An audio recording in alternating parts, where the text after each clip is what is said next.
Do you love taking unorthodox and unique flank routes? Do you wish to be able to fly through the air without needing to sacrifice your own HP to do so in the first place? Are you a scout main who wants to use a primary weapon other than the stock scattergun, but also wants to use a primary weapon that isn't just an objective downgrade from the stock scattergun?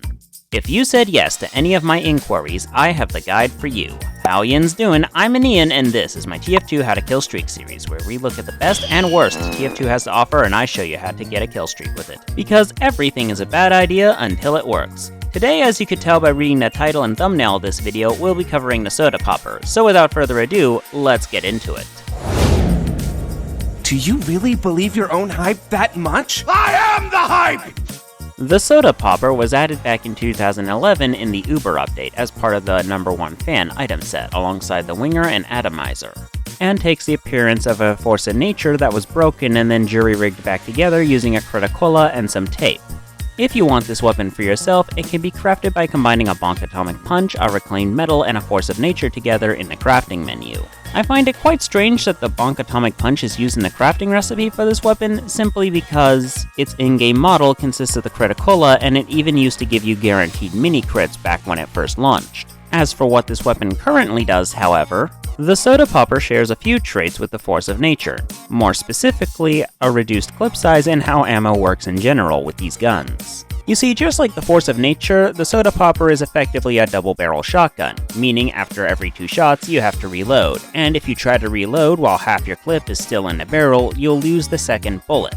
This means the most effective way to use your ammo with this gun is to simply fire 2 shots off quickly in rapid succession.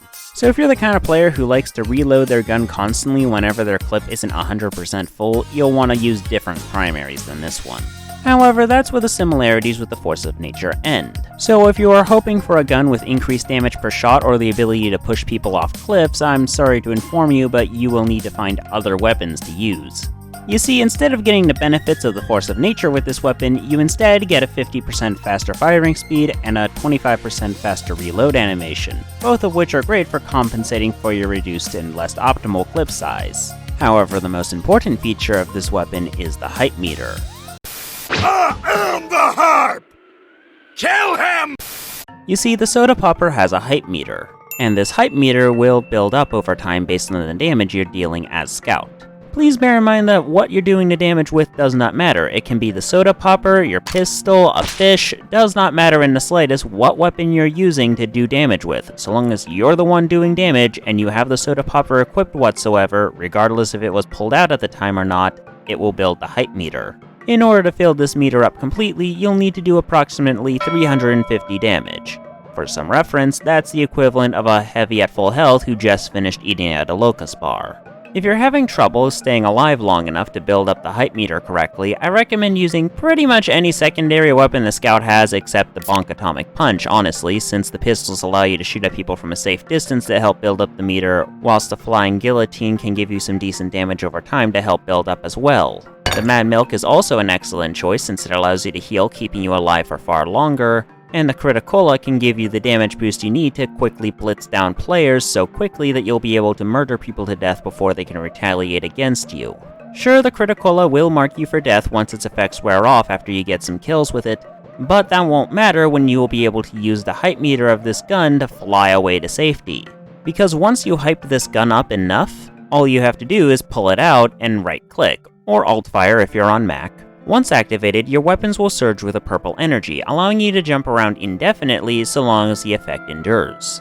However, the effects of the hype meter only last temporarily. As a result of this, the most mid-air jumps you can do whilst it's active is precisely 5, making this an excellent tool for those of you who would like to take otherwise impossible flank routes or are trying to avoid getting pushed off a cliff by an air-blasting pyro. This ability is also quite useful at dealing with soldiers and demomen, since being able to temporarily fly through the air makes you a lot harder to hit with projectiles, since sticky traps don't work when you're flying above their heads, and splash damage isn't really relevant when you're 6 feet above their head.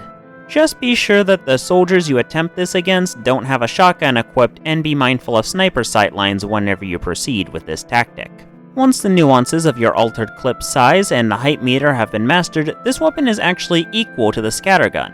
However, that's why you seldom see this weapon in pubs. It's only equal to the stock weapon when fully mastered, meaning you need to sink several hours in it to be on par with the gun you get when you first install this game for free.